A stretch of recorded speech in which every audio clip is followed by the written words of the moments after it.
Ndugu zangu katika Kristo, na wasalimu wote kwa jina la Bwana wetu Yesu Kristo, mwana wa Mungu aliye hai. Karibuni tuendelee kujifunza kwa pamoja kuhusu historia ya kanisa katika vipindi vyake mbalimbali.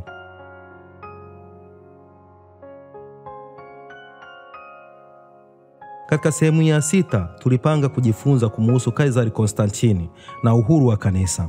Kabla ya kumtizama Konstantino, naomba kwanza tujifunze kuhusu mitizamo miwili katika mafundisho ya Kikristo katika kanisa la mwanzo. Mtizamo wa kwanza ni ule wa Kiyahudi kuhusu namna ya kuwa Mkristo.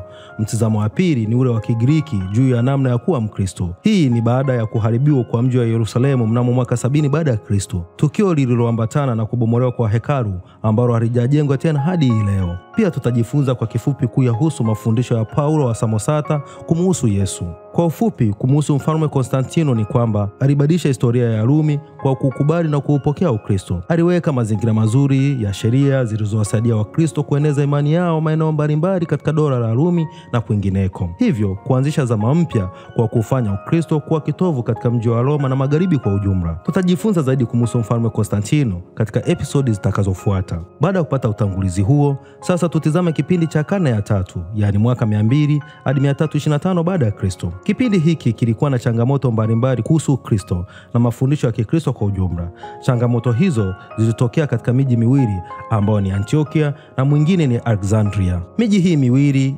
inasimama kuwakilisha mitazamo miwili tofauti kuhusu mafundisho ya Kikristo na Ukristo kwa ujumla katika kanisa la mwanzo. Tuanze kuangalia mji wa Antiokia. Mji wa Antiokia unapatikana kaskazini mwa mji wa Yerusalemu. Mji wa Yerusalemu uliharibiwa mnamo mwaka 70 baada ya Kristo na hekalu kubomolewa ambapo halijawahi kujengwa tena hadi leo. Mwanahistoria wa Kiyahudi Flavius Josephus katika kitabu chake cha The Jewish War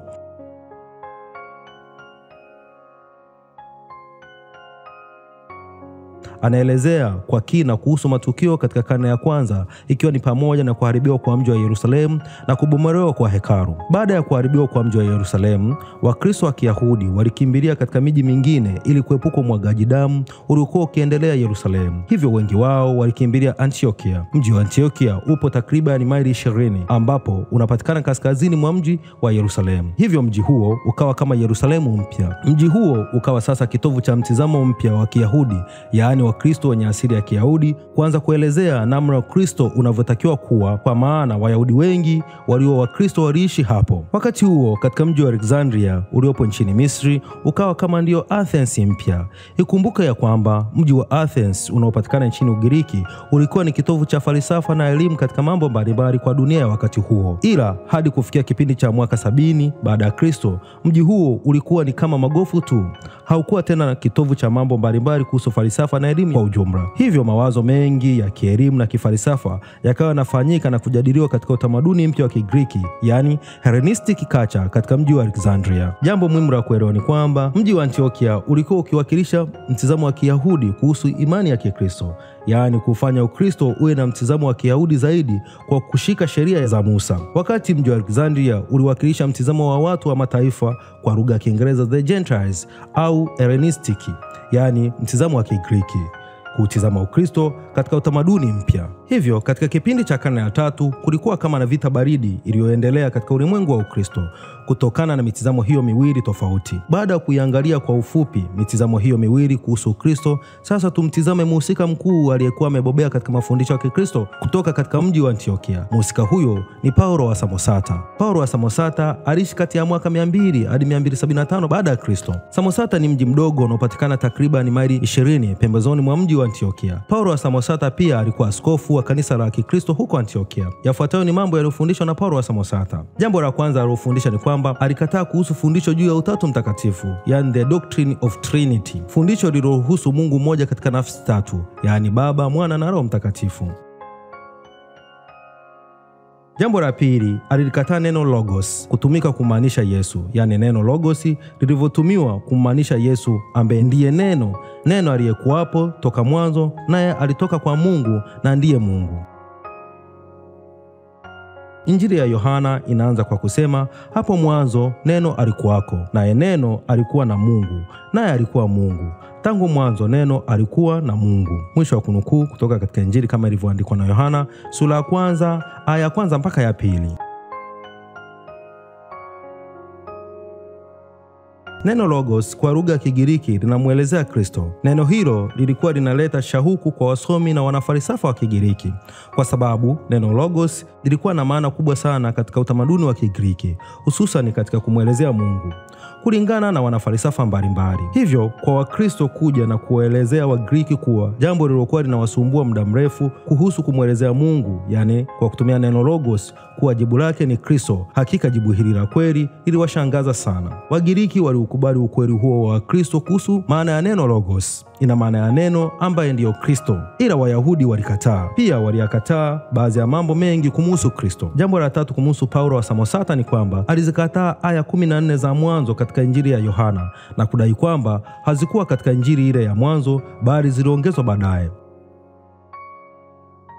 Jambo la 4, alimkataa Yesu Kristo kuwa sio Mungu, bali alikuwa mtu mwenye uwezo wa pekee kuwazidi binadamu wote, ila hakuwa Mungu, hivyo hapaswi kuabudiwa kama Mungu.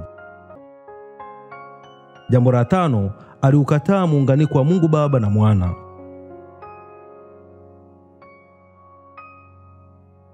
Hayo ni baadhi ya mafundisho yaliyotolewa na Paulo wa Samosata. Hata hii leo kuna baadhi ya madhehebu ya Kikristo na baadhi ya wahubiri binafsi, wengine wakijiita makuhani au apostles, wanafuata mawazo hayo ya Paulo wa Samosata, ambao mafundisho ambayo si ya kweli na si sahihi. Baada ya kuwa tumepata mtizamo wa kuyaelewa kwa kifupi mafundisho ya Paulo wa Samosata, jambo muhimu la kuelewa ni kwamba mwanafunzi wake mkuu ambaye alipelekea hadi kuitishwa kwa mtaguso mkuu wa Nikea mnamo mwaka 325 baada ya Kristo alikuwa ni Arius. Kipindi chake ni kati ya mwaka 250 hadi 336 baada ya Kristo. Mafundisho yake tata kumuhusu Yesu Kristo yalipelekea kuitishwa kwa mtaguso mkuu wa Nikea, yani the Council of Nicaea. Baada ya kuangalia mafundisho ya wahusika waliokuwa wanawakilisha mji wa Antiokia, sasa tuiangalie mafundisho au mawazo kutoka mji wa Alexandria. Mhusika mkuu aliyekuwa amebobea katika mafundisho ya Kikristo na kuwa na mtizamo tofauti na ule wa mji wa Antiokia ni Cybelius. Aliishi kati ya mwaka 200 hadi 270 baada ya Kristo. Yafuatayo ni mafundisho aliyoyafundisha, yani mafundisho ambayo Cybelius aliyasimamia. Fundisho la kwanza au jambo la kwanza ni kuhusu neno logos. Linamaanisha Mungu, hivyo Kristo ni Mungu mwenyewe. Jambo la pili, Cybelius alimuelezea Kristo kwa kutumia neno homoousia, akiwa na maana Kristo na Mungu wao moja. Jambo la tatu, alieleza pia kuwa Yesu Kristo alionekana kama kwamba ni mtu, lakini hakuwa mtu kweli. Wazo hili kitheolojia linafahamika kama Docetism. Fundisho hili halikubaliwi na kanisa, kwa maana Yesu Kristo alikuwa na hali zote mbili, yani mtu kweli, Mungu kweli, yani alikuwa na hali zote mbili, akiwa na ile hali ya binadamu ambapo ni mtu kweli, na pia alikuwa na hali ya kimungu ambapo ni Mungu kweli.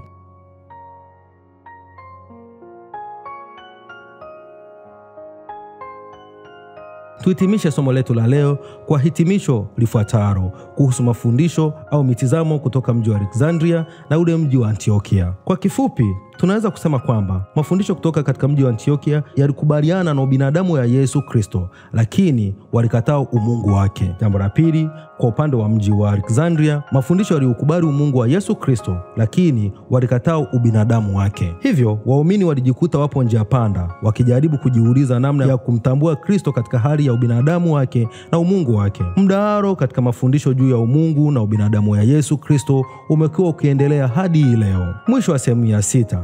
Katika sehemu ya 7 tutajifunza kuhusu mafundisho ya uzushi na mitazamo mbalimbali kuhusu binadamu na umungu wa Yesu Kristo katika kanisa la mwanzo. Asanteni sana na Mungu awabariki.